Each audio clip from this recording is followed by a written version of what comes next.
Mis enigmas favoritos presenta información basada en parte en teorías y opiniones, algunas de las cuales son discutibles.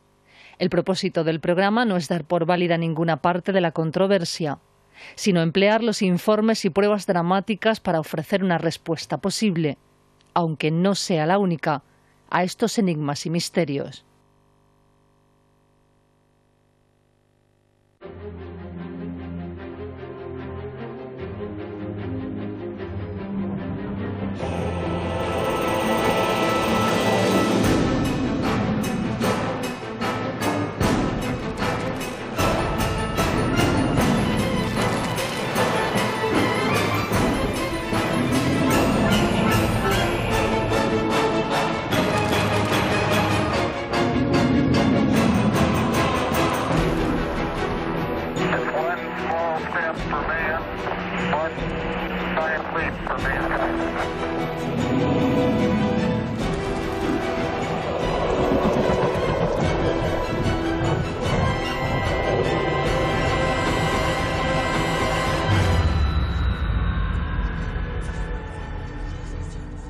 Queridos amigos, muy buenas noches y sean bienvenidos a una nueva edición, a una nueva aventura de Mis enigmas favoritos.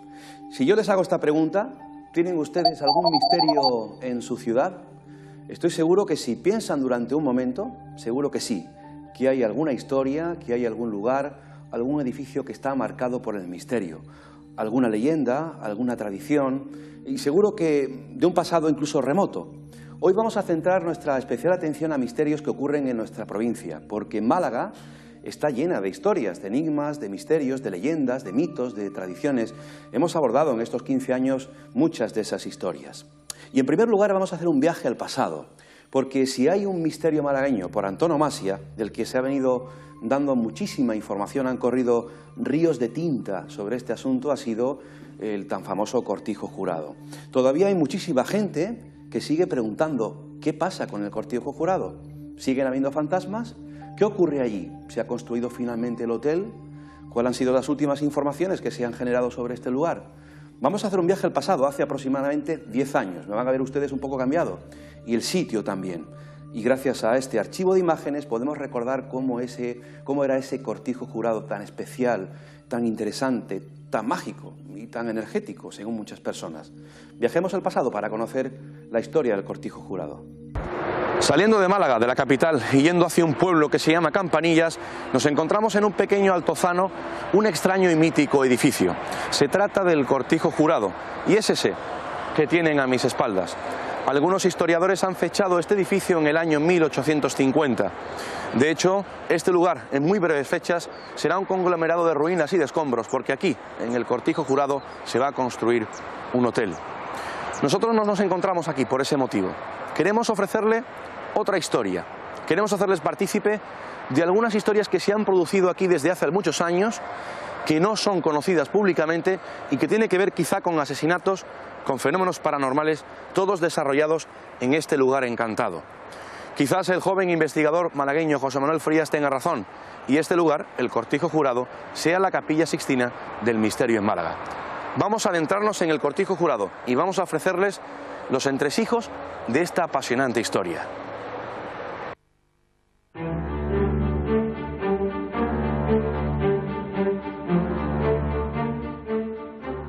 El Cortijo Jurado siempre ha estado rodeado de leyendas, de misterios que a día de hoy continúan sin explicación. Esta enorme finca, la más antigua y mejor conservada de la provincia de Málaga, se ubica en el pueblo de Campanillas, a pocos kilómetros de la capital. Hablar con detalle del cortijo nos llevaría horas y horas, ya que son muchos los rumores que sobre él se comentan en el pueblo. Desde tiempos remotos, la leyenda nos habla de antiguos crímenes llevados a cabo por personajes de la alta sociedad del siglo XIX, señores que podían sobornar a placer para escapar de la justicia, casos de desapariciones de muchachas que más tarde serían usadas en tétricos rituales sexuales, siendo enterradas a grandes profundidades en el propio terreno del cortijo. Quizá por eso, la leyenda negra y los fenómenos extraños se manifiestan de forma frecuente. Son muchos los vecinos de Campanillas que observan extrañas luces en mitad de la noche, sin que ninguna mano sea la causante de la incómoda iluminación. También es frecuente oír golpes y ruidos de dudoso origen. Esta es sin duda alguna la Capilla Sixtina del Misterio en Málaga, un lugar rodeado de leyendas, de historias aterradoras y por supuesto de una serie de fenómenos paranormales, de vivencias que una serie de testigos han podido vivir entre estos muros, los del Cortijo Jurado. Fenómenos paranormales de todo tipo que han quedado plasmados en diversas plataformas, ya sean fotografías, en vídeos, en audio y por supuesto sin explicación racional.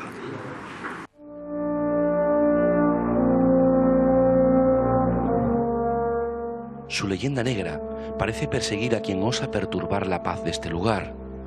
Esta noche en Mis Enigmas Favoritos intentaremos desentrañar todos los enigmas y misterios que aguardan en este cortijo, el Cortijo Jurado.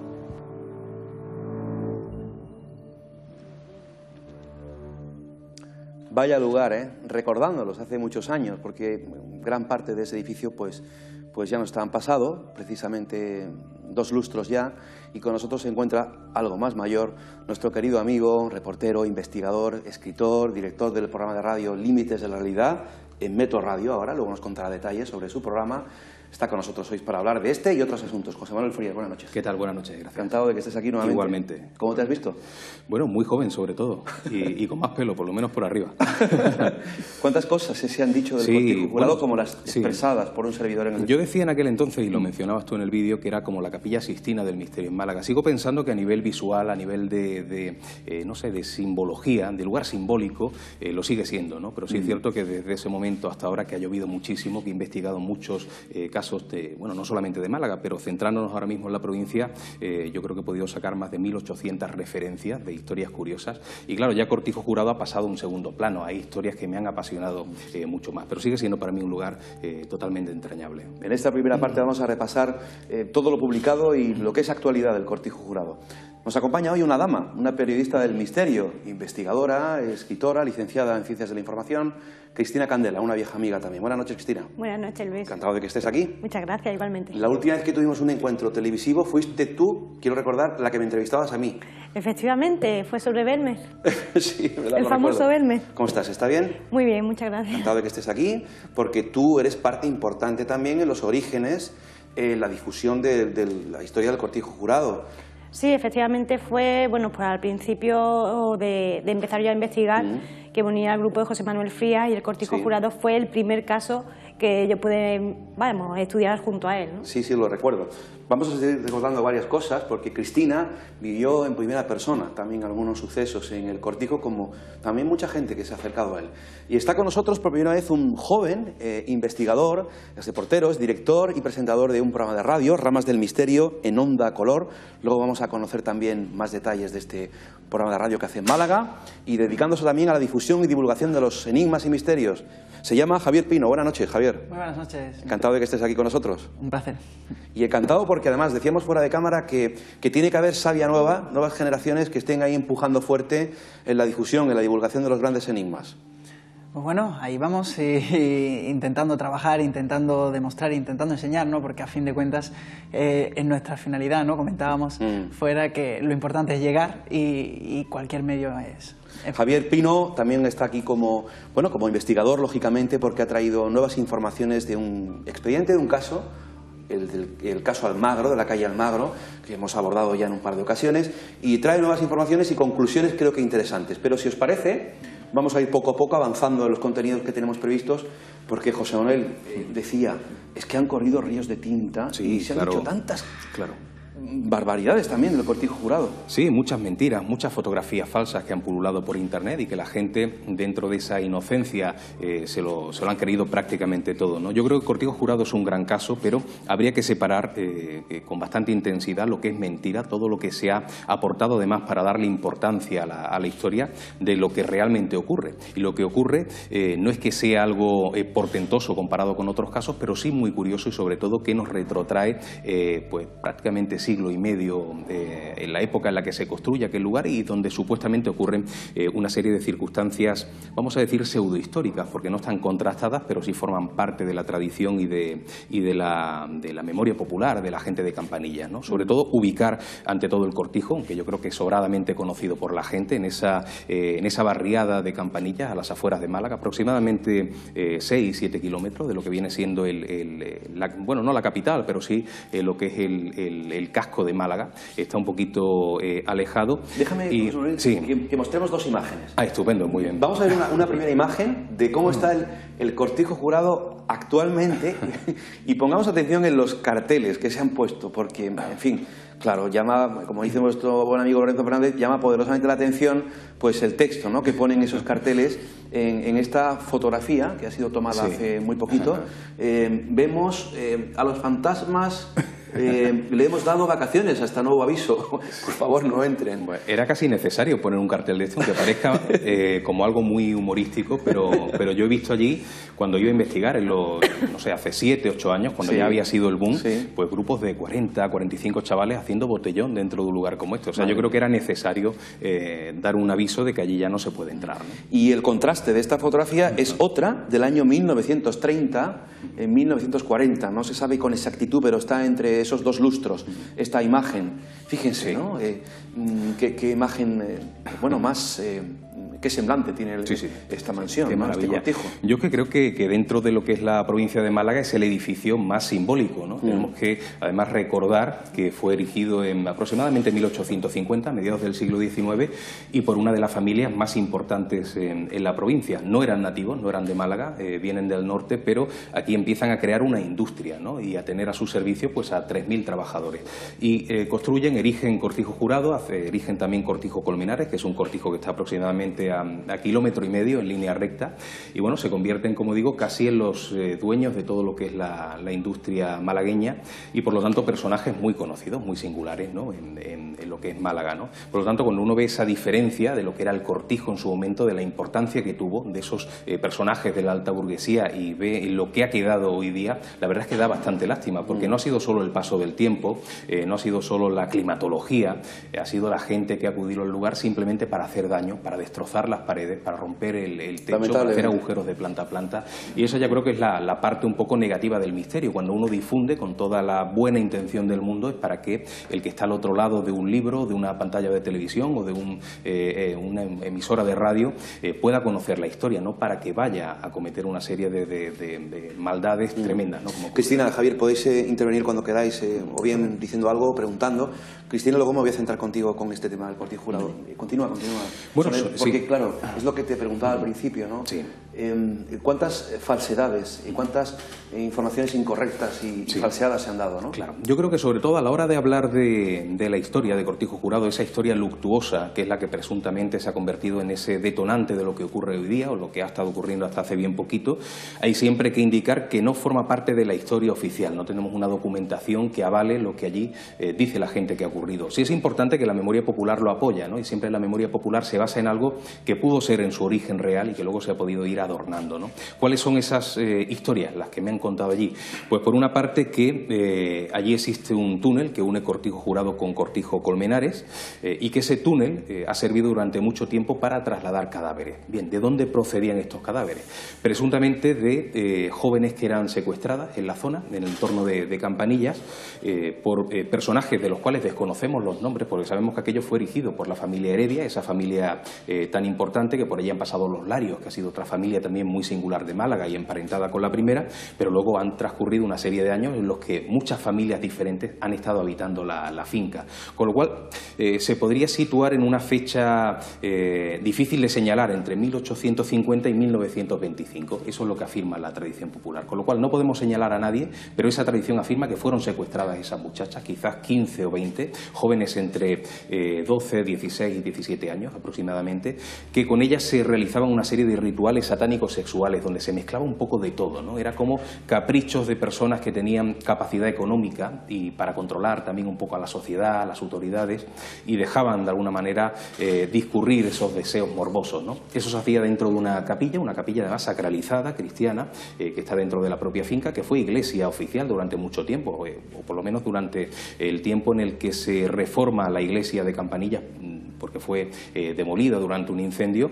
Y bueno, eso es lo que se cuenta. Esas jóvenes mueren allí, fallecen durante esos rituales y son luego trasladadas para que sea menos vistoso a través de ese túnel, y luego se desafían de ellas en Cortijo Colmenares.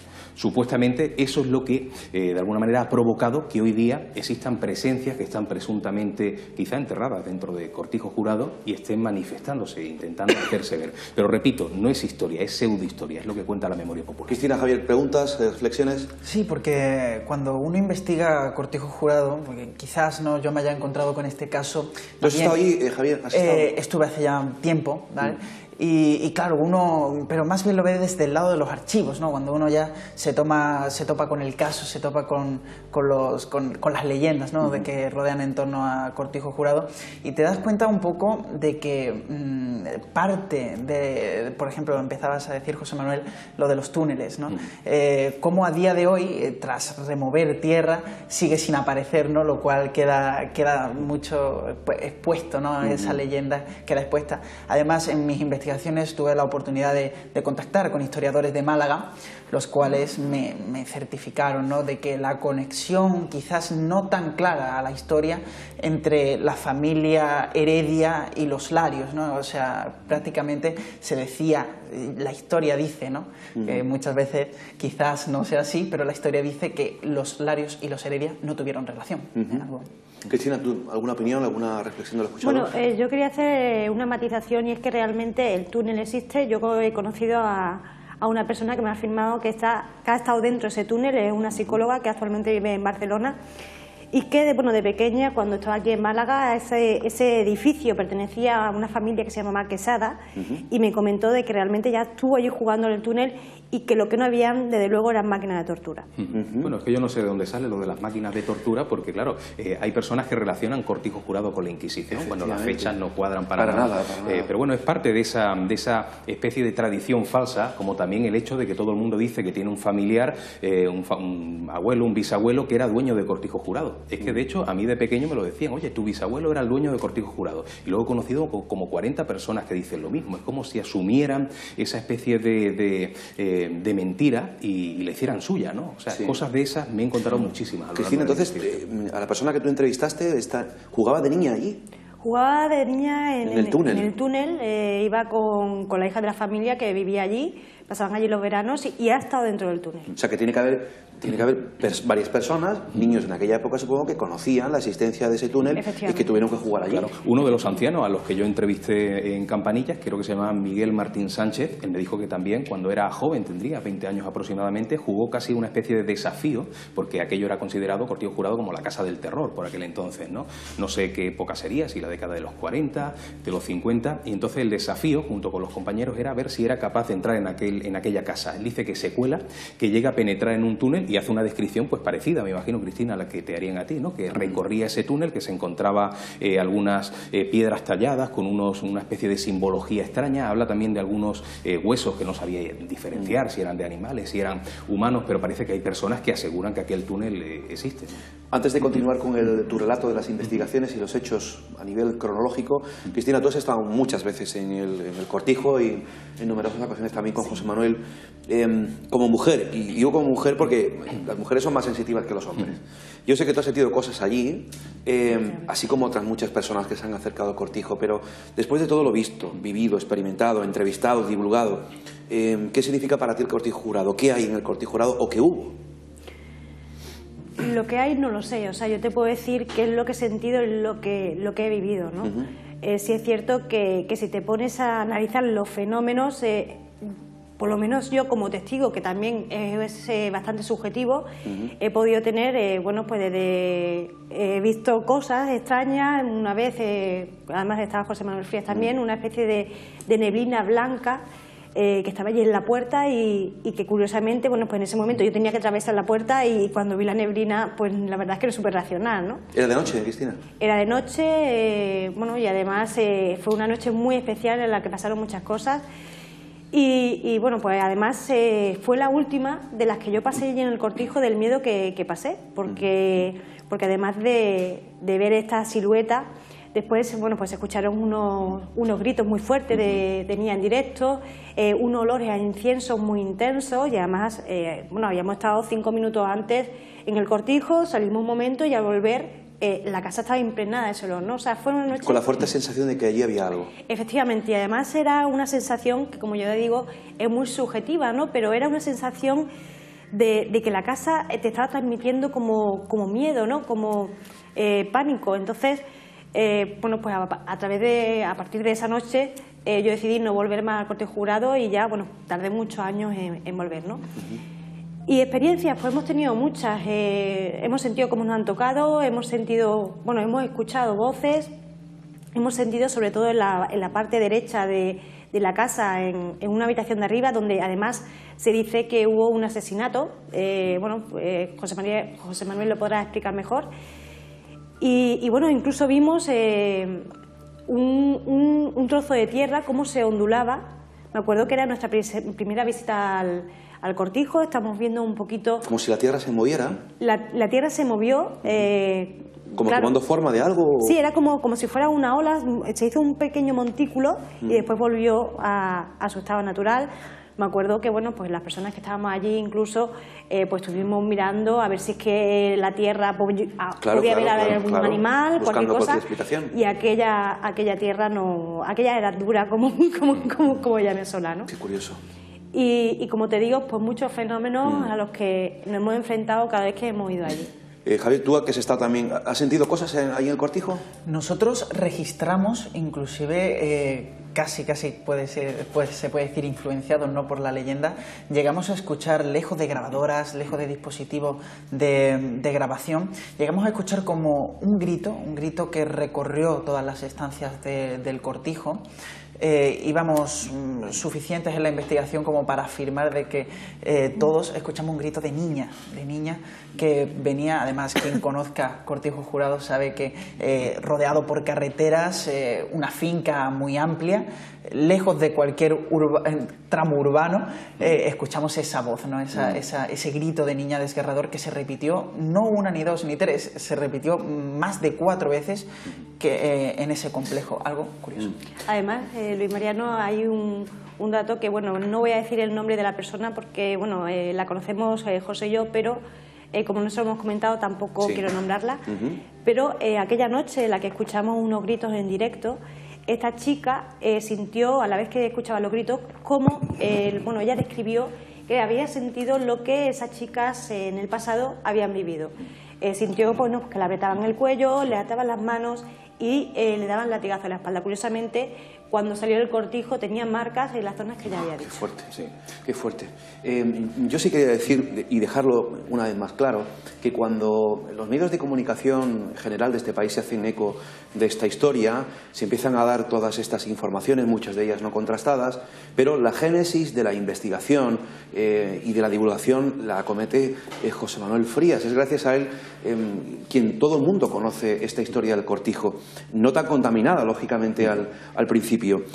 Y tú has vivido también allí muchos fenómenos, José Manuel. Sí, hombre, no muchos, pero sí algunos, porque yo creo que además no hace falta ser sensitivo para vivir algo en cortijo jurado. De hecho, yo soy, sensible cero por completo, y allí he percibido cosas, con lo cual son cosas que ocurren en el plano físico y que cualquier persona puede sentirlas. Recuerdo, por ejemplo, más allá de lo que ha contado Cristina, que además lo suscribo todo porque estaba allí presente, una ocasión en la que un grupo de chavales decide hacer la Ouija allí en el cortijo. Me has leído el pensamiento, iba a ir ahora. Sí, y bueno, yo no participo, yo me quedo como observador y bueno, me di cuenta de que empieza a aparecer una entidad de una chica, una niña que dice que está allí enterrada, creo que se llamaba Elena, de esto hace ya un montón de años. Vamos a ver a continuación una reconstrucción. Sí. Bueno, y el caso es que empieza a dar una información, a decir que está allí enterrada, lo veremos ahora en esa reconstrucción, y en un momento determinado le pedimos una señal de dónde está enterrada, en qué lugar concreto, para intentar localizarla, ¿no? Y ella simplemente dice señal. Aparece esas letras que forman la palabra señal y se corta la comunicación. En ese momento nos levantamos todos, pasamos por ese pasillo principal que hemos visto en el vídeo y que hoy día no existe, se ha venido abajo por completo, y al mirar hacia la derecha, esto era de noche, vemos en una zona del patio, en una zona concreta, es muy importante este detalle, una especie de figura blanquecina, nebulosa, más o menos lo que describía Cristina, que había visto dentro de la casa, y a mí me pareció por completo un cuerpo como de mujer o de niña, era un cuerpo femenino, ¿no? Y desaparece por completo, fue décimas de segundo, pero suficiente para poder percibirlo. Bueno, aquello fue una avalancha, la gente empezó a salir corriendo, todo el mundo asustado, y en ese punto concreto fue donde se descubre luego el pozo, cuyo fondo parece que tiene como una arqueta y que posiblemente sea la entrada a aquel túnel, ¿no? Y todo procede de una sesión Ouija. Recuerdo que además, claro, esto de la sesión de Ouija se da a conocer en un artículo que tú publicaste en la revista Más Allá, sí, si la memoria no me falla. Cierto, creo que fue en el año 2003, 2004. Y... Efectivamente, y es ahí donde conocemos lo de la sesión de Ouija, sí, y el impacto, ¿no?, de la historia. Sí. Si te parece, antes de hacer esta primera pausa del programa, vamos a ver una reconstrucción de esa sesión de Ouija, que ya en su momento la emitimos, y así recordamos cómo fue esta historia. ¿Quién eres?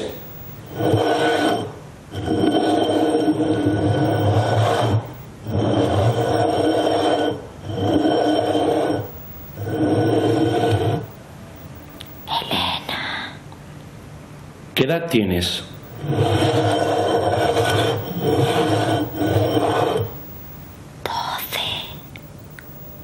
¿Por qué estás muerta?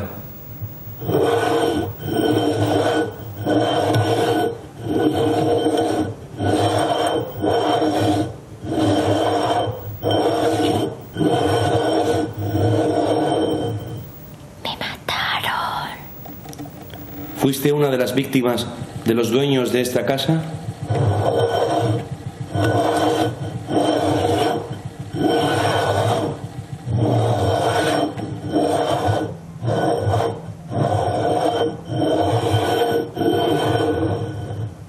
Secuestro. ¿Hicieron contigo algún tipo de ritual?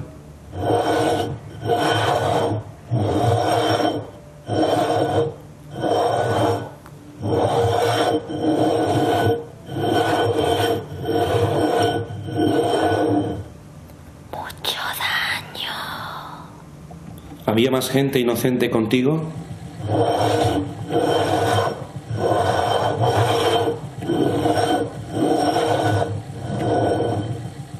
Niñas. ¿En qué año ocurrió todo?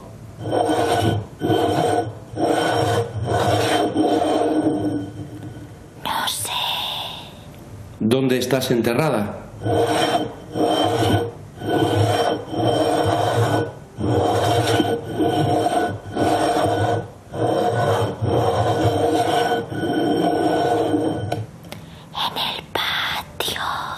¿Estás a mucha profundidad? 4 ¿metros? Sí. ¿Estás sola? No. ¿Hay más niñas enterradas contigo? Sí. Dinos el lugar exacto e intentaremos buscarte.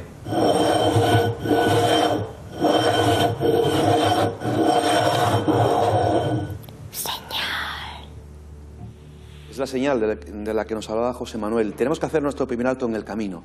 Han pasado muchos años y la verdad es que sigue poniendo el vello de punta, ¿no?, ver esa reconstrucción de lo que se transcribió en aquella sesión de Ouija. Ahora vamos a opinar sobre esto porque afortunadamente pues parece que nada de esto, de lo dicho en la Ouija, pues es verdad. Regresamos en unos minutos detrás de la información comercial. Hasta ahora, amigos.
Continuamos la segunda parte del programa. Estamos centrándonos hoy en algunos misterios malagueños. Concretamente hemos empezado con el Cortijo Jurado, una historia que muchos de ustedes conocen. Es un emplazamiento, un cortijo, un lugar que está muy cercano al núcleo de Campanillas, en Málaga, y que ha generado pues muchísima polémica, así como mucho interés, sobre todo los que se han acercado al mundo del misterio, porque efectivamente han ocurrido ciertos hechos paranormales, extraños en ese lugar. Es un sitio, un lugar que tiene 150 años de historia y que probablemente pues muchos episodios están ligados a las paredes, ¿no?, de ese lugar. Bueno, estábamos viendo una sesión de Ouija y claro, como toda sesión de Ouija, pues por una parte es fascinante y por otra también pues bueno, pues lo que mucha gente piensa y ve cuando ve una Ouija, ¿no?, le echa para atrás.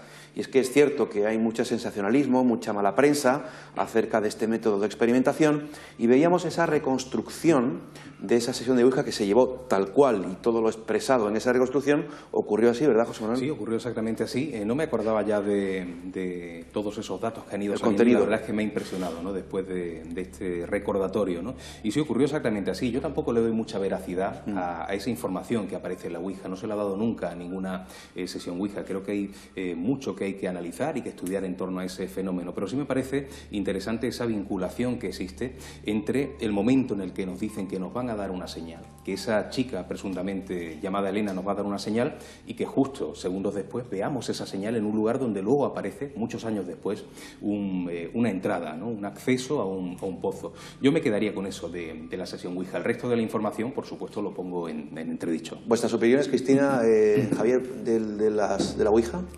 Bueno, yo estoy totalmente de acuerdo con lo que ha dicho José, ¿no? Además, tenemos que tener en cuenta lo que hemos comentado antes, y es que la Ouija es bastante subjetiva, depende también de quién la haga, ¿no? Entonces, bueno, pues yo también la mantendría un poquito en cuarentena y me quedaría con la visión de la neblina. Muy bien, Javier.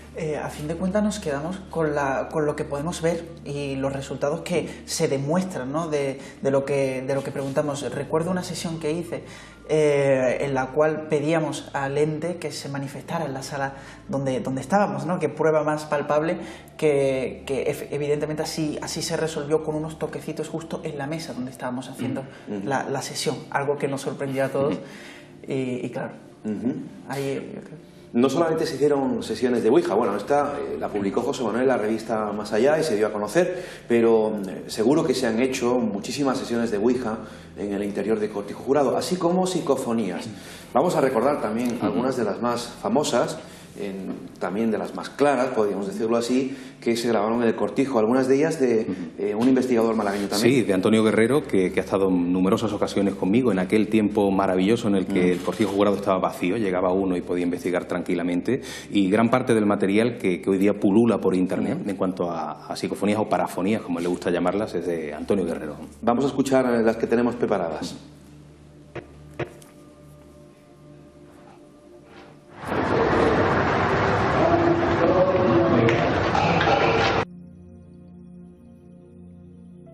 Parece que dice al final, ¿no? Hay personas que escuchan al pozo, otros al fondo, otros escuchan a Antonio dos veces. Lo que está claro es que al principio dice Antonio, ¿no? Y el propio Antonio Guerrero me ha asegurado en numerosas ocasiones que dentro de las investigaciones que él realiza en diferentes lugares, muchas veces esa voz que aparece lo llama, parece llamarlo. O sea que quizá en esta parafonía estaba refiriéndose esa presunta entidad al experimentador, al propio Vamos a Antonio intentar Guerrero. escucharla de nuevo.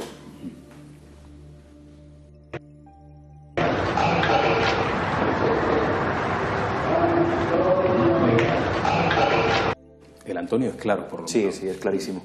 Escuchamos una siguiente, la que tenemos seleccionada. ¿Dónde está? ¿Dónde está? ¿Dónde está? ¿Dónde está? Claro, además hace poquito, ¿no?, hace 2 semanas hacíamos con Pedro Amorós un programa especial sobre psicofonías, ¿no? Y precisamente hablábamos también un poco del absurdo, ¿no?, del fenómeno, en la que solamente se refleja, se graba una palabra, 2 palabras, tampoco sin mucho significado, ¿no? Vamos a escuchar la siguiente.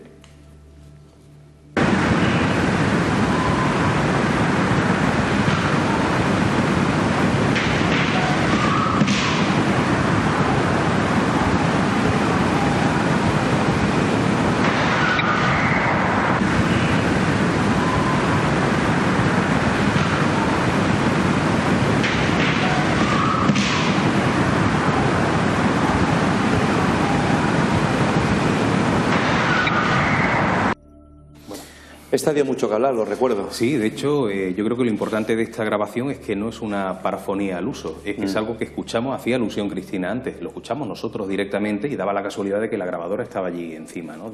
Estaba allí en el suelo, al lado nuestra, ¿no? Pero yo me acuerdo que escucho de pronto unos gritos y bueno, lo que pienso es que ha entrado alguien allí, una muchacha, porque escucho gritos de mujer junto con la gente que estaba allí conmigo y rápidamente me levanto, intento ver si alguien se ha acercado, si hay alguien en el patio, en el exterior. No había absolutamente nadie, no había coches aparcados, no había gente y bueno, no sé de dónde surgieron esos gritos, pero no es la típica parafonía porque la escuchamos directamente. ¿Escuchamos otra?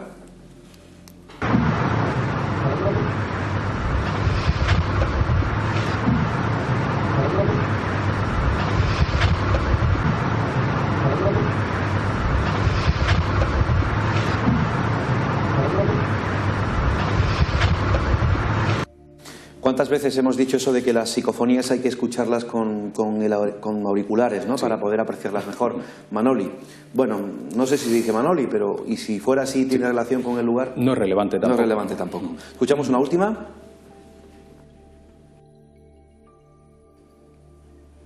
¿La tenemos preparada? Una última psicofonía. Vamos también a concluir con el... Porque claro, podríamos hablar horas desde el cortijo jurado, ¿no?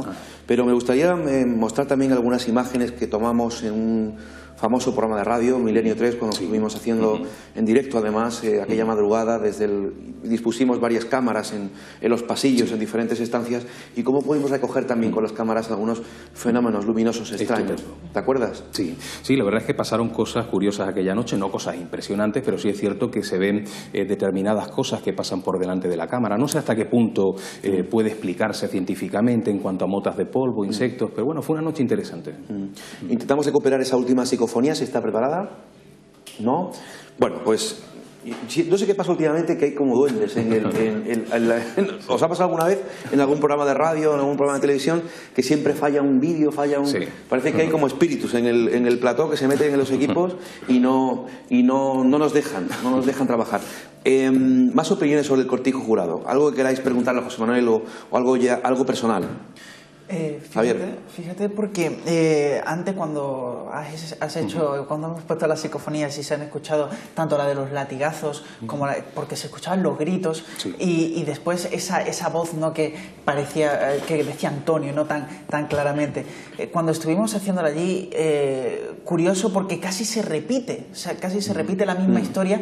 La supuesta entidad que habla a través de la parafonia parece conocer al investigador, porque nosotros cuando estuvimos así ocurrió, ¿no? Un compañero que iba conmigo, se llamaba Israel, estábamos allí, además tenemos vídeo documentado en vídeo, como en ese momento dice, me encuentro muy mal, justo en ese momento, en ese instante, en la grabadora escuchamos una voz que dice Israel, no dice su nombre. A su vez también lo de los gritos, como antes comentabas, que sin látigos, ¿no? Pero cómo se acompañan todas las historias, ¿no? Sí, de todas formas, yo siempre he sido de la opinión de que las psicofonías tienen distintos orígenes. Es decir, igual que una manifestación puede ser de un fantasma, un espectro, es decir, la imagen de un fantasma o la imagen, ¿no? de una aparición puede tener varias causas. Yo también pienso que en las psicofonías ocurre lo mismo, ¿no? Mientras que hay unas voces que son muy inteligentes, otras pues son parte de residuos que por alguna razón que desconocemos se quedan en aquel lugar. Y es cierto que en el cortijo jurado, muchas de las ocasiones que hemos ido, y muchas de las veces que hemos grabado, siempre hemos sacado la misma voz diciendo la misma frase, con lo que también nos indica que realmente detrás de eso puede que no haya nada inteligente. Por lo tanto, yo pienso que a lo mejor sería pues eso, una voz de una persona que en un momento de tensión, de ansiedad se quedara allí registrada. ¿Cuál sería la actualidad, José Manuel, del cortijo jurado? Bueno, la actualidad, por una parte que aquello está que se cae, o sea, prácticamente si no lo arreglan pronto, si no lo reforman, se va a venir abajo uno de los edificios más simbólicos de Málaga. Y luego en cuanto a quién pertenece a aquello, hay un vacío legal tremendo. O sea, aquello está en tierra de nadie porque hay incluso litigios entre el ayuntamiento, entre la constructora, porque parece que no han cumplido las fechas previstas. y a día de hoy yo creo que no existe ni siquiera un consenso, ¿no?, en cuanto a quién es el dueño de Cortijo Jurado, ¿no? Yo creo que es una lástima, porque yo cuando me enteré de que iban a hacer el hotel, por una parte me entristecía la idea de que ya no iba a poder entrar a ese cortijo, que fue un poco mi primera gran investigación, pero por otra parte me alegré muchísimo de que se iba a conservar, de que se iba a mantener intacto, se iba a reformar, alrededor se iba a hacer el hotel, y la verdad es que me ha penado mucho el que las obras se paralizaran, ¿no? Se paralizaran, supongo que por el motivo económico de la crisis y no por cuestiones de fantasmas, pero a fin de cuentas es bastante lamentable. Sabéis que a través de una muy buena fuente, que lógicamente no puedo citar, es El Compromiso, esta buena fuente, insisto, repito, me comentó que en las obras, cuando empezaron las obras para hacer el hotel, pues obviamente se vieron varias máquinas ahí trabajando y excavando. Ahora tú ya me has especificado y esto es importante. Sí. Bien, en todas esas obras, en todas esas excavaciones para construir esos cimientos del hotel, no ha aparecido ningún resto, ningún cuerpo, ni nada de nada extraño. Sí. Pero me estoy enterando por ti, porque yo no voy desde hace tiempo, que lo que es el interior del cortijo en sí, ahí no se ha excavado. No, allí no se ha excavado, ni tampoco, bueno, igual se hubieran reformado los cimientos si hubiera pasado el tiempo y hubieran seguido adelante las obras, pero allí lo que se ha hecho es la estructura del hotel que va alrededor de Cortijo Jurado. Es más, si cogiéramos Cortijo Jurado y aquí pusiéramos Cortijo Colmenares, donde termina ese túnel, se ha hecho la excavación alrededor y no se ha cogido este flanco, con lo cual si hay un túnel que une este cortijo con el otro, no se hubiera cortado por medio de esas obras, ¿no? O sea, se ha excavado alrededor y yo creo que eso ni afirma ni desmiente la idea del túnel, ¿no? Pero sobre todo no la desmiente, o sea, podría estar allí. No sé si, compañeros, tenemos ahora disponible esa psicofonía, la última que teníamos preparada. Si es así, la podemos escuchar. A ver qué nos dicen. Bueno, vamos a cambiar de historia. Creo que todavía el Cortijo Jurado va a seguir dando que hablar. Sí, tengo la sensación, seguro. Y por lo menos veremos cómo se resuelve este asunto, ¿no? De todas maneras, cuando tengamos disponibles esos documentos, vamos a dar paso a ellos. Vamos a hablar ahora de un caso que ocurrió hace muchos años en Málaga, con las fuertes connotaciones que tiene mediáticas y periodísticas, porque no sé si ustedes sabrán que hubo un fantasma, no sé si lo sigue habiendo, en las dependencias del mítico y archiconocido Diario Sur. ¿No es así, Cristina? ¿Qué historia, no? Efectivamente, hubo un fantasma en la antigua sede del Diario Sur de Málaga desde 1939 hasta 1974, que fue cuando la sede se mudó a Gregorio Marañón, y durante todo ese tiempo hubo un fantasma allí que los periodistas consideraron como un fantasma benefactor, y que incluso tal era la reacción que tenían con él que llegaron a tenerle como uno más en la plantilla. ¿Ah, sí? Y mira, fíjate qué imagen estamos viendo, Cristina, que tú nos has facilitado. ¿Estamos hablando de qué año? Bueno, pues esta casa es que realmente no conocemos el año de su construcción. Sí es cierto que es de principio mediados del siglo XIX, y esto es como era en un principio, ¿no? Después ya pasa por distintos dueños, como ahora comentaré, hasta que finalmente llega a ser la antigua sede del Diario Sur, ¿no? Ajá, qué imagen esta, ¿eh? Como la vemos, está, bueno, pues allí a la derecha, antiguamente se llamaba como el Palacio de los Clement, y estaba situada en la Alameda de los Tristes, que hoy es conocida como la Alameda de Colón. Concretamente está en el número 2, que hay ahora un edificio que pertenece a un banco, ¿no? Efectivamente, es verdad, es verdad. Tenemos varias vistas del palacete. Cristina, esta historia del fantasma, ¿a qué edad, a qué año nos tenemos que retrotraer?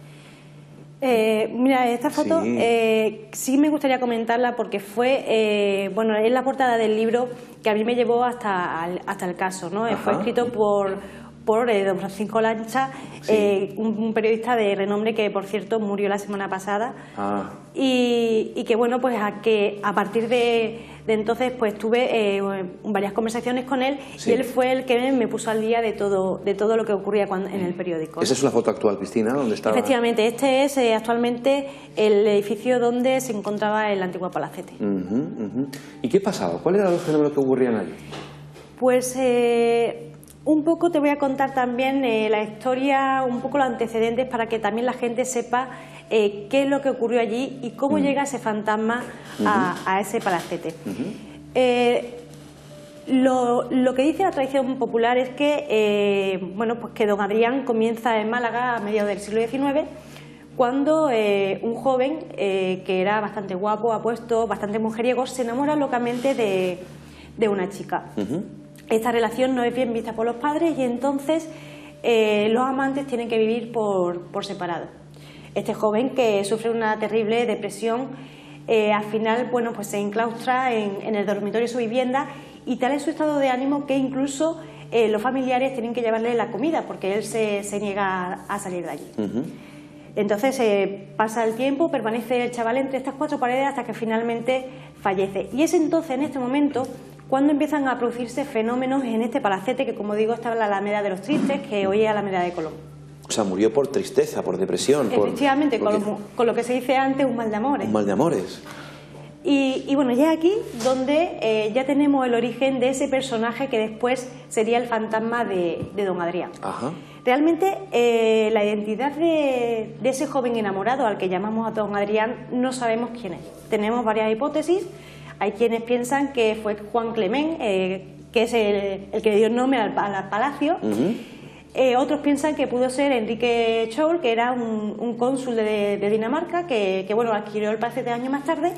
Y hay, por último, quien piensa que era un malagueño, que era de clase media-baja y que bueno, se había enamorado de una de las hijas tanto de Clement o de Scholl, motivo por el que su espíritu, al morir, decide trasladarse a esa casa para permanecer junto con su amada. Además, aquí sí que tenemos un dato importante, y es que, bueno, no es vinculante desde luego, pero sí, bueno, pues nos hace ver que pudo haber algo, ¿no? Y es que cuando fallece Juan Clement, antes de fallecer en el 1872, este dispone que todo ese palacete, con todo cuanto hubiera dentro, sería heredado por su hija Elena, pero siempre y cuando la hija permaneciera soltera. O sea, esto, como digo, no es vinculante, pero sí nos muestra... Pero es curioso. Claro, es curioso y nos muestra que a lo mejor esa hija tenía una relación que no era bien vista. Claro. A partir de aquí, bueno, pues desconocemos si el palacete era la casa habitual de don Adrián o si era de su eterna amada. Lo que sí sabemos es que decide hacer de este palacete su morada, ¿no? Y allí permanece hasta 1974. Bien. En 1939 el Diario Sur... bueno, pues se instala en aquel palacete y pues tiene tres plantas. En la planta baja tiene la gran parte de los talleres y la rotativa, una planta primera para la administración y redacción, y un ático en el que se encuentra el fotograbado, el taller de laboratorio y una capilla en el que bueno, pues los periodistas, como tenían que trabajar por la noche y el domingo no podían madrugar, pues celebraban misa. Qué periodismo aquel, ¿eh? Lo recordaba el otro día con Juan Rada, el periodismo nocturno que se hacía, el auténtico. Sí. Y además tenían bueno, una dispensa del Papa Pío XII que le dio permiso expreso para que pudieran celebrar esa misa. Como digo, bueno, pues esa era la distribución del edificio, y también hay que destacar, antes de hablar un poquito de los fenómenos, y es que la plantilla de los trabajadores que estaban allí en el Diario Sur ya han sido periodistas de renombre aquí en Málaga. O sea, estaban Sebastián Subirón, Enrique Llorén, don Francisco Lanza. Primeras espadas del periodismo. Efectivamente, y fotógrafos como los Salas, ¿no? Entonces, sí, claro. Bueno, pues son personajes, periodistas con una gran trayectoria profesional y que además tienen una gran credibilidad. Me estaba acordando, Cristina, seguro que José Manuel también, no sé si Javier porque es muy joven, pero aquella portada de marzo del 74, fotografía de Fernando Salas, flotilla de ovnis sobre Ciudad Jardín. ¿Os acordáis de aquella mítica fotografía? Claro. Qué bueno, qué bueno. Continúa, Cristina, perdona. Nada, siempre es bueno el inciso. Sí. Bueno, pues... como digo, el Sur se instala allí en febrero del año 1939, y ese mismo año los trabajadores ya empiezan a notar fenómenos extraños. Ellos notan que los materiales de oficina les desaparecen o les cambian de sitio sin explicación alguna. Al principio, pues, bueno, piensan que son bromas entre compañeros, e incluso hay momentos en los que pues surgen pequeñas disputas, porque claro, allí no es como ahora, ¿no? Por la escasez que tenían económica, que eso del tiempo, tenían un bolígrafo, un lápiz, y entonces, claro, que le quitaran el bolígrafo, pues hacía que incluso el periódico se pudiera retrasar, aunque suene gracioso, ¿no? Y, como digo, al principio piensan que son unas bromas, tienen discusiones entre ellos, hasta que empiezan a sospechar de que esas desapariciones de objetos puede estar relacionada con un fantasma del que ya habían oído y que estaba allí en el edificio. Ajá.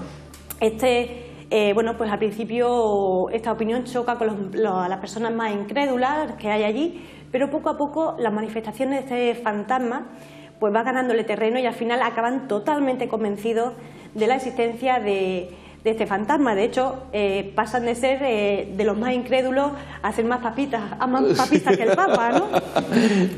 Y este, por ejemplo, es el caso de Joaquín Pérez, que era uno de los fotografadores que estaba allí en el ático, porque el ático era el sitio favorito de don Adrián. Él, bueno, pues era el representante de los incrédulos y pues estaba en su puesto trabajando cuando de pronto empezó a burlarse del fantasma en voz alta. La respuesta era por parte de don Adrián, que le molestó muchísimo esta actitud, pues no se hizo esperar y le propinó un bofetón en la cara. Efectivamente en la cara. Y entonces, pues bueno, claro, despavorido el viruta, que era como lo llamaban sus compañeros, bajó corriendo a la redacción y allí todos los redactores vieron cómo efectivamente el viruta pues tenía la cara hinchada y marcada. Déjame que haga un inciso aquí, que lo estás contando muy bien, Cristina. Tú conocías, por supuesto, ¿no?, la historia del Diario Sur. Claro. También tienes has recopilado datos, información. Sí, tú también conoces el caso del Diario Sur. Sigue, Cristina.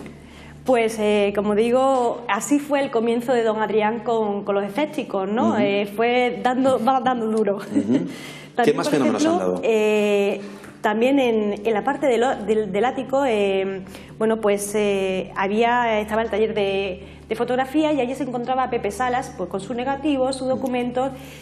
Aparte de que don Adrián pues era muy habitual a quitar esta clase de documentación original, además, y que, por cierto, para que esa documentación apareciera, se lo tenían que pedir de forma expresa, tenían que decirle, por favor, don Adrián, dame estos documentos que los necesito, que el periódico se retrasa. Y entonces, esos documentos que habían estado buscando durante un rato, aparecían en el lugar menos sospechado, que ya habían mirado ahí 20 veces y no estaba, ¿no?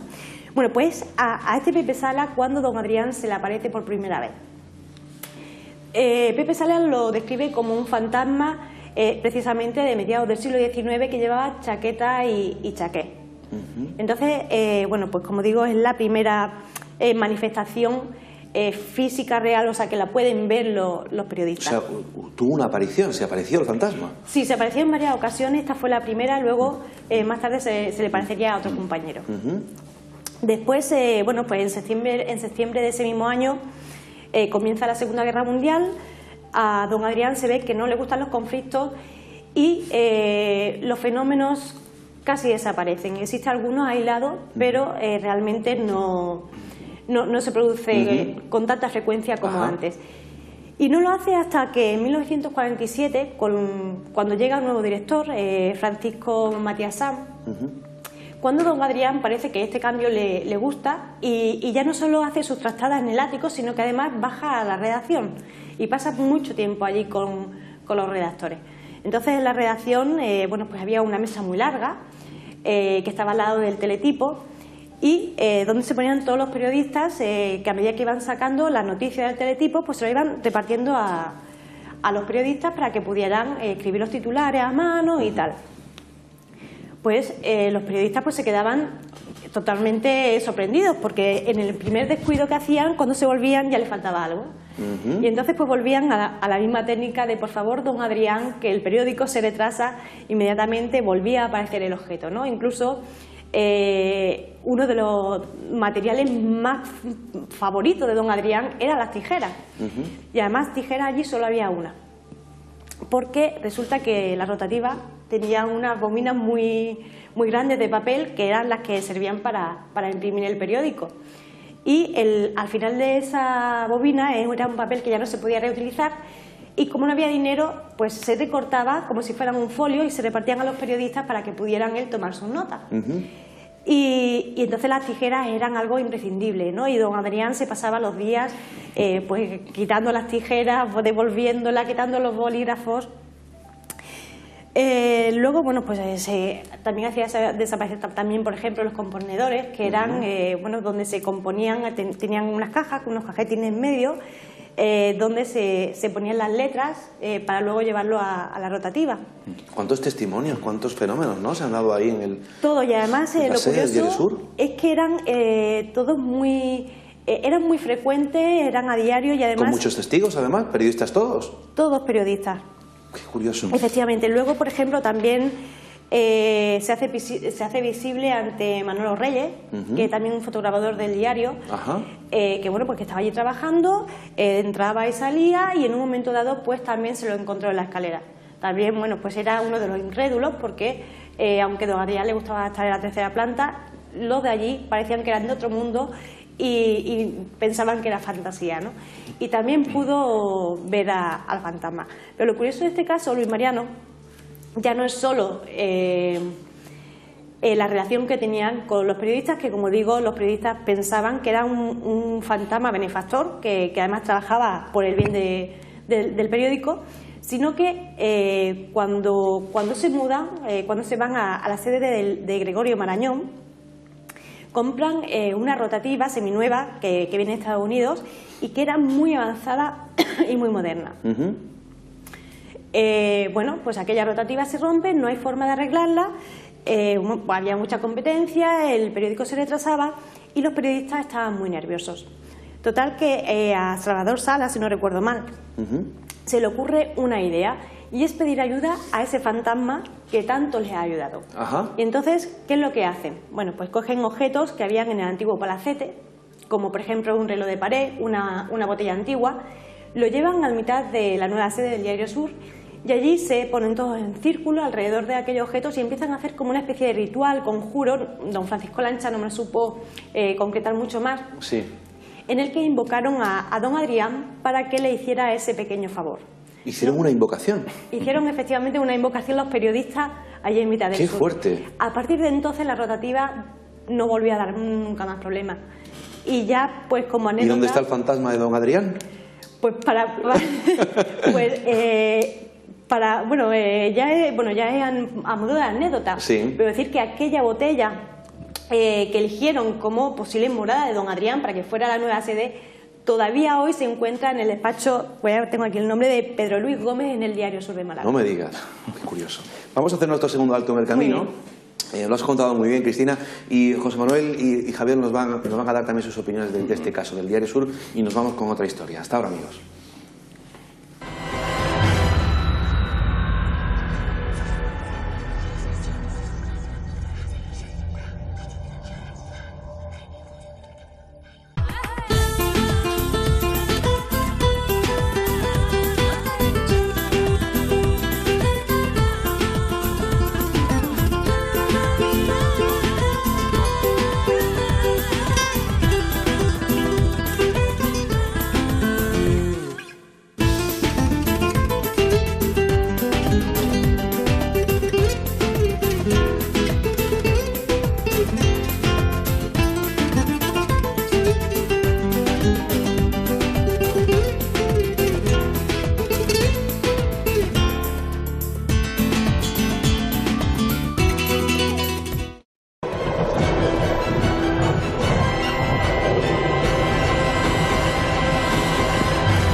Comenzamos la tercera parte del programa, y yo responsabilizando en la anterior parte a los duendes.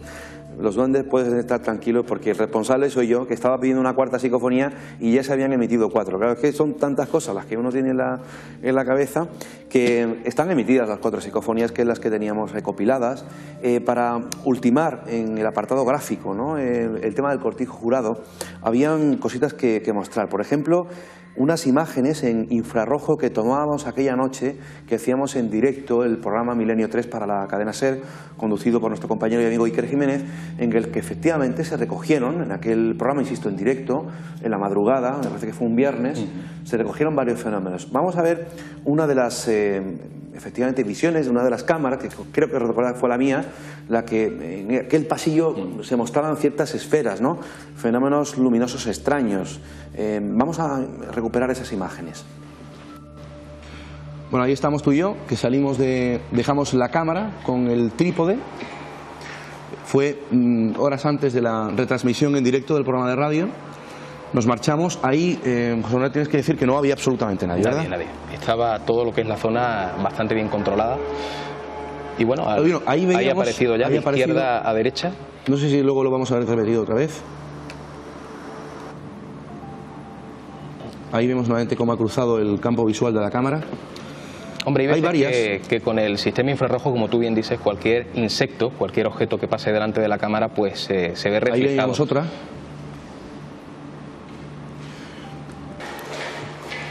Nuevamente salimos.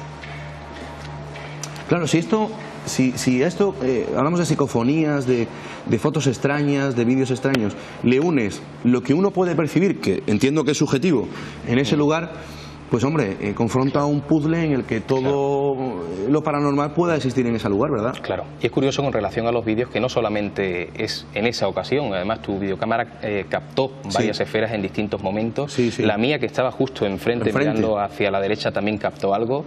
También la del compañero Francisco Contreras rescató algunas imágenes extrañas, o sea que se repitió en 3 videocámaras y es algo que creo que es importante, quizá.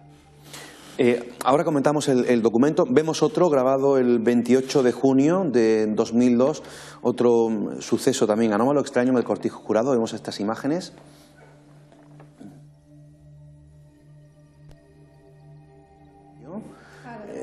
Lo de la ventana, efectivamente, ahí está. No sé si tú conoces estas imágenes, José Manuel.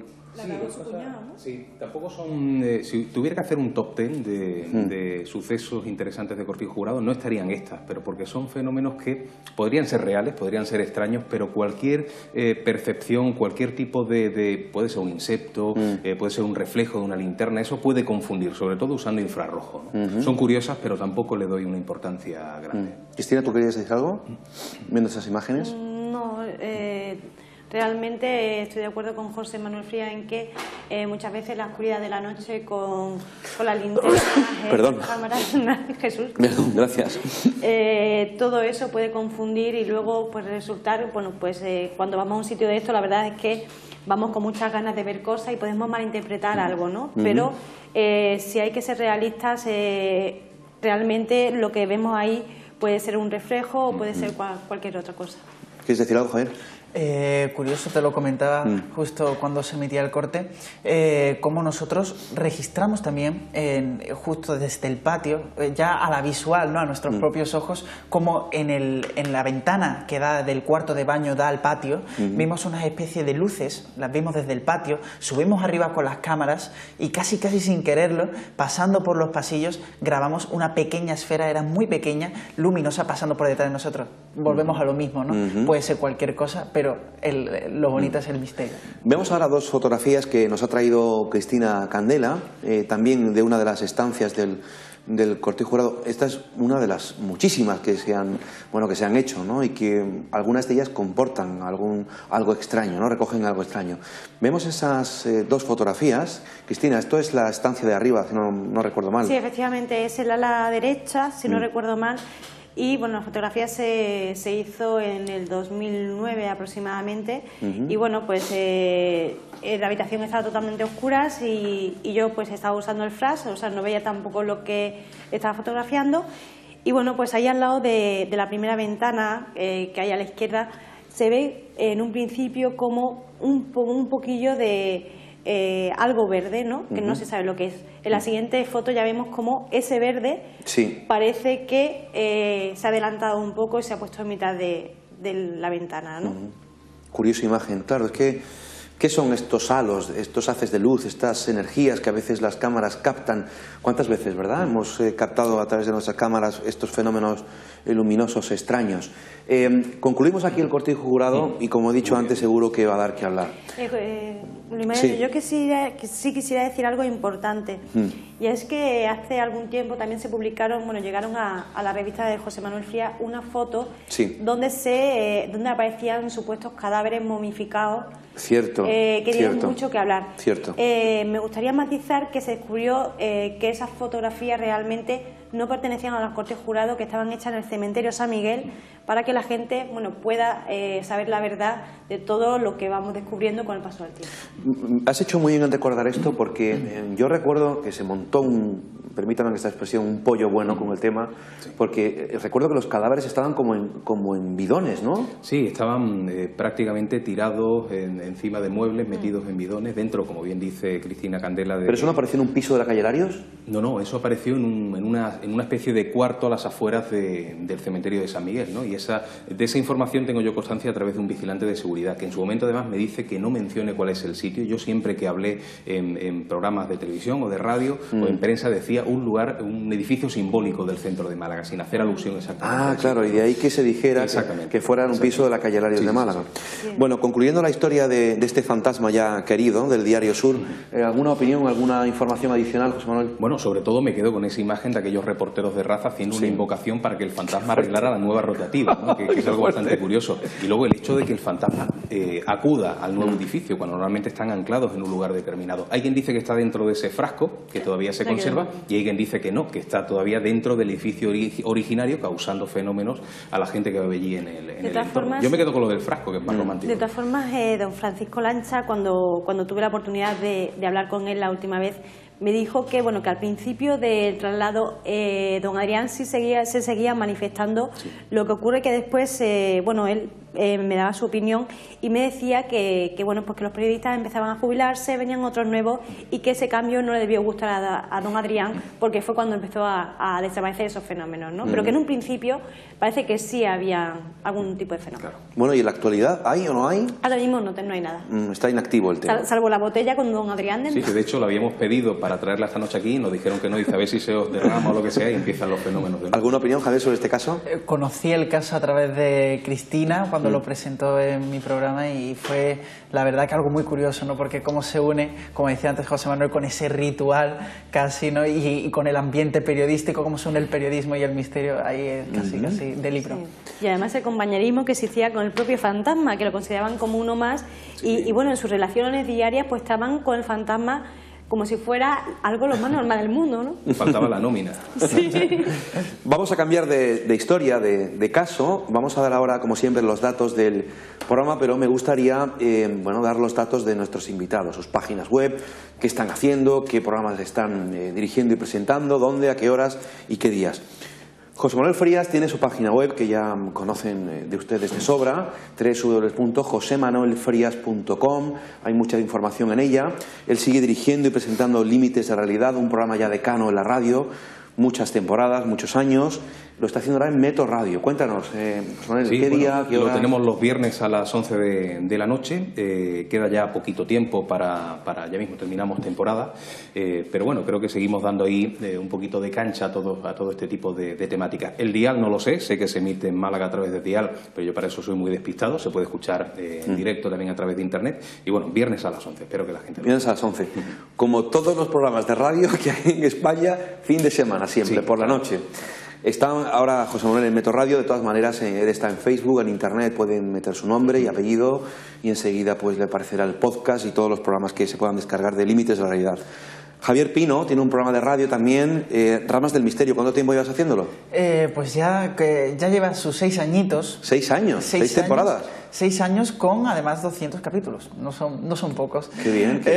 Pero bueno, intentamos escalar, intentamos aportar lo máximo y la verdad que nos están tratando muy bien allí en Onda Color, aunque para los interesados que quieran, ¿no?, escuchar y que quieran seguirnos un poco en Ramas del Misterio, pueden encontrar todos los podcasts en internet. Qué bien, Onda Color, Ramas del Misterio. ¿Y cuándo se emite este programa? ¿Qué día, qué hora? Pues fíjate, voy a distar un poco del mito de los fines de semana. Nosotros le metimos los miércoles. Qué buen día. Justamente por la noche, de 11 a 12 y media de la noche, en el 107.3. Qué bien, estupendo. Bueno, Cristina tiene su página web, cristinacandela.com, también la pueden encontrar en Facebook, lleva muchos años en el misterio, es licenciada en Ciencias de la Información. ¿Estás escribiendo algo, preparando algo, estás investigando algo? Pues ahora mismo sobre todo estoy haciendo investigación y preparando, bueno, pues nuevos misterios para posibles también temporadas de televisión que bueno, por cierto, en mi página web pueden ver todo lo que tengo. Y CristinaCandela.com. Efectivamente. Y ahí estamos. Muy bien, Cristina. Bueno, vamos a dar los datos del programa por si usted quiere enviarnos alguna sugerencia, alguna idea, alguna crítica, algún caso, alguna historia, alguna fotografía, algún audio, vídeo, lo que deseen, a nuestro correo electrónico misenigmasfavoritos@gmail.com. Y ahora toda la información de todas estas actividades que tenemos preparadas de aquí al verano, pues también están en nuestra web www.misenigmasfavoritos.com, o también en el apartado de eventos en nuestro muro de Facebook. Cada vez son muchos más los amigos que se unen a esta gran familia de Mis Enigmas Favoritos, repartidos por todo el mundo. Mandamos un abrazo muy fuerte a todos los seguidores y amigos que nos siguen en Centroamérica y Sudamérica. Cada vez más, muchísimas gracias de corazón por tanta fidelidad y tanto cariño. Las actividades que tenemos el sábado 7 de junio, una excursión muy bonita al Parque de las Ciencias de Granada. Vamos a jugar, a entretenernos y a aprender con la ciencia. Vamos a visitar también la mágica ciudad de Granada, todo eso durante el sábado 7 de junio, que tenemos también un importante evento. El día 21 de junio será el solsticio de verano, primeras jornadas de enigmas y otras realidades, con multitud de talleres, de conferencias, todas interesantes en el Centro Sanacons, en Alhaurín el Grande, sábado 21 de junio. Todo el programa en nuestra página web. Y también tenemos nuestros viajes. Hemos organizado del 4 al 6 de julio a Fátima, lugar especial al que hemos ido muchas veces.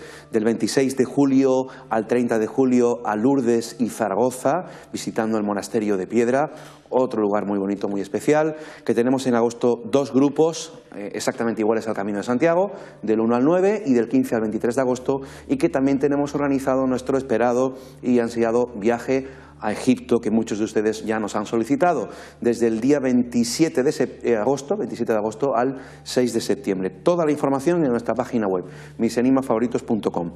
Dicho esto, vamos con otro caso que, bueno, ha entrado dentro ya de por sí del mundo del misterio en Málaga, como es el caso de la calle Almagro, el expediente Almagro. Javier Pino ha estado recientemente, ha investigado esta historia también, y bueno, nos trae nuevas informaciones. Vamos a ir viendo imágenes, algunas de ellas cedidas por otro buen amigo de Denex, Alberto Guzmán, que no ha podido estar esta noche con nosotros, y le mandamos de aquí un fuerte abrazo. También hay imágenes de él en estas que van a ver a continuación. Javier, ¿qué pasa en la calle Almagro? Es una historia que yo creo que para todo investigador malagueño podemos decir que crea muchísima controversia. Se ha dicho demasiadas cosas, muchos datos, no siempre verdaderos y no siempre investigados, ¿no? Ese día 24 de mayo de 2013 quizás sea ese punto cumbre de todos estos fenómenos y de toda la casuística ocurrida en el número 1 de la calle Almagro. Fueron la portera del edificio, María Gómez, la que contempló en primer lugar, no este fenómeno, una manifestación catalogada como poltergeist, el poltergeist malagueño por excelencia, ¿no? Estas manifestaciones físicas y violentas, ¿no? En las que las cosas se mueven aparentemente, ¿no? Sin ningún emisor, ¿no? De esos movimientos. Curioso porque María Gómez, la portera del edificio, sería testigo de cómo ese día 24 de mayo bombillas aparecerían aparentemente materializándose en el aire y se estrellaban en todo el portal, es decir, desaparecían del cuarto de contadores del mismo edificio para repartirse quizás en una amalgama de destrozos por todo el portal. Ella, alarmada, avisa a toda la comunidad de vecinos, que baja, entre ellos Francisco Delgado, Trinidad Quintana, muchos vecinos del bloque de edificios que son testigos de estos acontecimientos. Muy raro también, porque encontrar fenómenos paranormales con tantos testigos, como hoy hemos presentado aquí varios, es raro porque a día de hoy se siguen sucediendo en mayor o menor medida, pero sin duda algo que investigar, ¿no? Porque se conoce y se pone como origen ese 24 de mayo de 2013,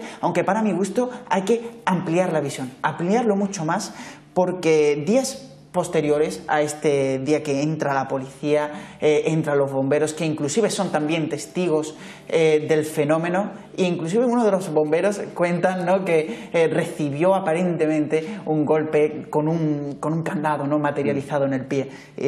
Y curioso porque los fenómenos concomitantes a partir de este día 24 de mayo son cuadros que estaban atornillados en la pared desprendidos de la misma, estanterías y armarios que estaban dentro de la sala de contadores completamente desvencijadas, todo parece que hubieran entrado allí como si fuera a robar, ¿no?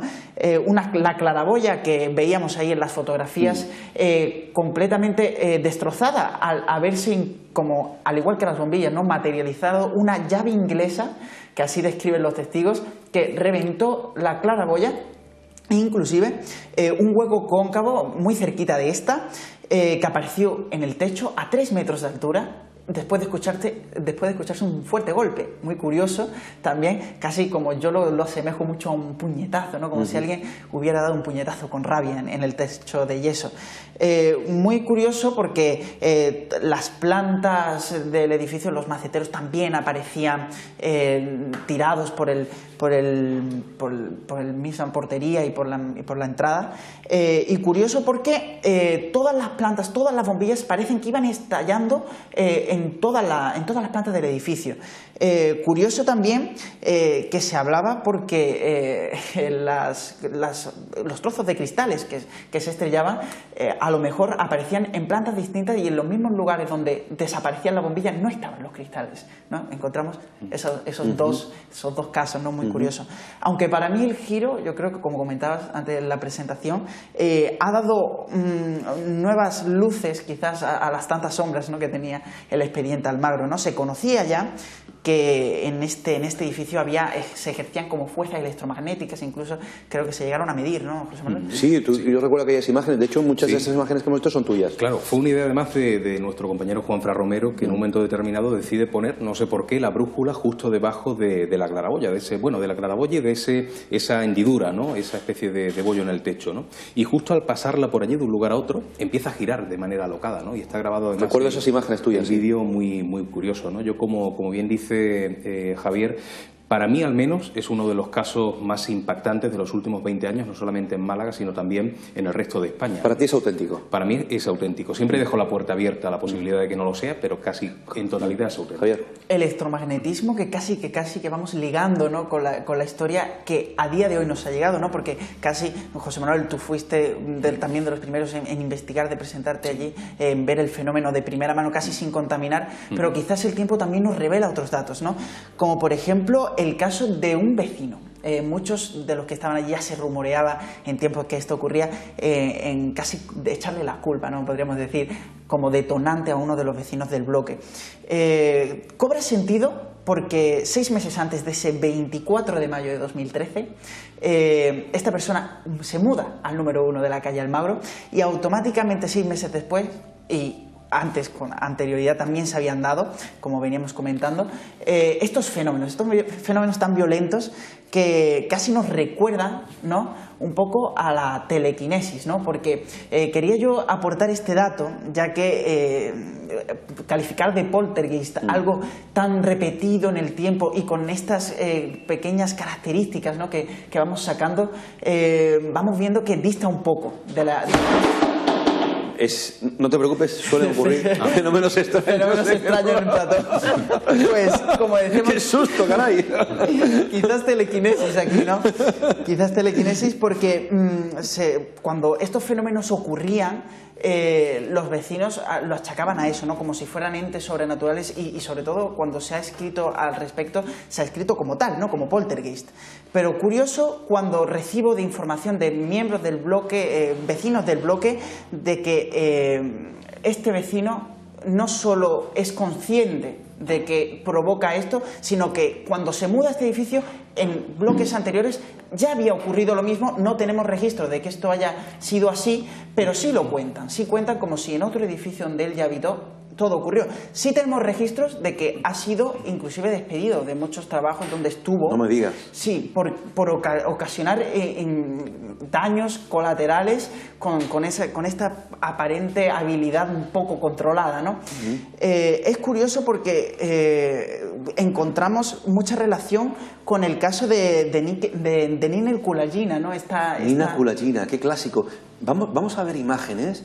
Fíjense qué imágenes, ya archiconocidas y que pertenecen ya al archivo del misterio, ¿no? A nivel mundial, esos experimentos donde esta dotada psíquica demostraba sus capacidades, ¿no? Y ahí es donde Javier nos va a contar esa posible relación, ¿no? La posible relación nace un poco de que ella también, cuando empieza a manifestarse estos fenómenos ante su vista, ella también lo califica como poltergeist. Es muy curioso confundir, ¿no?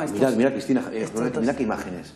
Curioso. Es increíble, ¿no? Como en aquella época ya se llevaban este tipo de experimentos, ¿no? De telequinesia.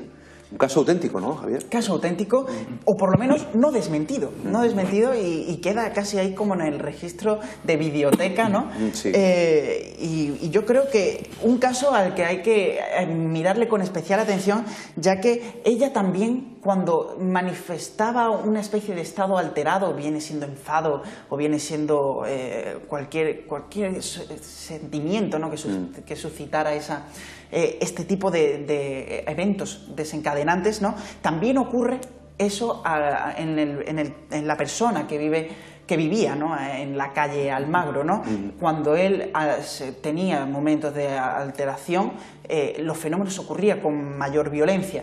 A día de hoy poco se tiene registro de lo que ocurre, porque prácticamente se señala ese 24 de mayo, queda en el olvido, y después se ven días después, también se cuentan cosas, pero ¿qué ocurre hoy? ¿No? Porque es muy curioso saber que el fenómeno se sigue repitiendo y con cosas muy cotidianas, como un carro de la compra, ¿no? Que está en el portal y automáticamente aparece en otra planta distinta del edificio, e inclusive cuentan vecinos del bloque como cosas parecen ser que se acumulan frente a sus puertas, ¿no? Frente a sus viviendas.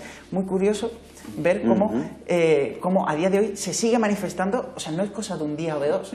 O sea, que para ti también es auténtica esta historia. Yo me he encontrado, supongo que uno lo lee en papel y siempre le da el beneficio de la duda, pero cuando te encuentras cara a cara con las personas que te lo están contando, cuando te transmiten un poco la visión de cómo lo han vivido, creo que en este caso concreto, en el caso de la calle Almagro, uno queda más que convencido por ver el gran alboroto, ¿no? Que se montó, y también bajo el pretexto de que ellos no ganaban nada vendiendo esta historia. Es más, yo creo que a día de hoy ha sido más perjudicial el hecho de haberlo expuesto a beneficioso, ¿no? Cristina, ¿tú conoces esta historia de primera mano o simplemente por lo que se ha publicado? Yo lo había conocido, bueno, pues en base a lo que habían dicho los compañeros, sí, y poquito más, ¿no? Sí es cierto que, bueno, como dice Javier, bueno, pues sí hay indicios de que, bueno, no es que esté la casa encantada, sino que una persona lo está provocando. Lo que sí me llama la atención es que normalmente la telequinesis suele haber una proporción entre distancia, fuerza y tal, ¿no? Y que en este caso una sola persona pueda producir o tenga tanta fuerza como para producir esa clase de fenómenos en todos los edificios, ¿no? Porque, puntualizando, también días posteriores no solo se manifestó en el portal, como bien decía Cristina, sino también en bares colindantes, en edificios que también pantallas de televisión se vieron afectadas quizás por estas energías casi invisibles. Además, comentabas un poco cómo tenía que estar un poco la telequinesis, tanta fuerza podría llegar a tener para ocasionar todos estos desperfectos. Muy curioso, porque en el caso de Ninel Kulagina ya tenía que estar presente en la habitación donde estos fenómenos ocurrían, como hemos visto en los vídeos. Pero curioso, en el caso, algo que dista de la telequinesis, y es que este individuo, por lo que se ve, sus energías traspasa paredes, ¿no? Y llegan. Bueno, no solo eso, es que es cierto que se puede vincular a esta persona concreta, a este señor, parte de los fenómenos, como si hiciera de catalizador, pero es que mucho antes, este hombre llevaba allí 1 año y medio, 2 años, creo que muy poquito tiempo. Estos fenómenos vienen produciéndose desde hace 20, 30, 40 años, o sea, el edificio está marcado ya de por sí. Es posible que a lo largo del tiempo hayan pasado por allí personas que hayan aumentado esa energía o la hayan catalizado de alguna manera, pero yo me quedaría más con el edificio que con alguna persona concreta. El tiempo de programa se ha consumido, se ha acabado. Yo he disfrutado muchísimo hoy porque estoy entre compañeros que investigan muy bien y también divulgan muy bien. Ha sido un placer, se nos quedan muchas historias. Me gustaría la próxima temporada, José Manuel, contigo, hacer 3 partes, tocar 3 historias. Una, estamos en Mijas, haciendo este programa en Mijas, y tenemos que hablar de esas apariciones de la señora en la ermita de la Peña, la Virgen de la Peña, que teníamos previsto para hoy, pero ya no ha dado tiempo. Queremos hablar de algún caso de extraterrestres, posibles extraterrestres en mi ciudad natal, en Ronda. Sí. Y me gustaría, que estamos en Ronda, hablar de un personaje del que has escrito un libro fascinante como es Fray Leopoldo de Valdeire. Claro, hay mucho que contar de él y mucho interesante. Además. Y por supuesto hacer una próxima tertulia con vosotros también, con Javier y con Cristina. Encantadísimo. Muchísimas gracias a los tres. ¿Habéis estado a gusto? Claro que sí. Sí. Pues muchas gracias por haber venido al programa y os emplazo para una nueva ocasión. Muchas gracias. Y a ustedes emplazarles también para la semana que viene, donde seguiremos abordando los grandes enigmas y misterios del mundo. Un fuerte abrazo de todo el equipo que hace posible mis enigmas favoritos. Que pasen una feliz semana. Buenas noches, amigos.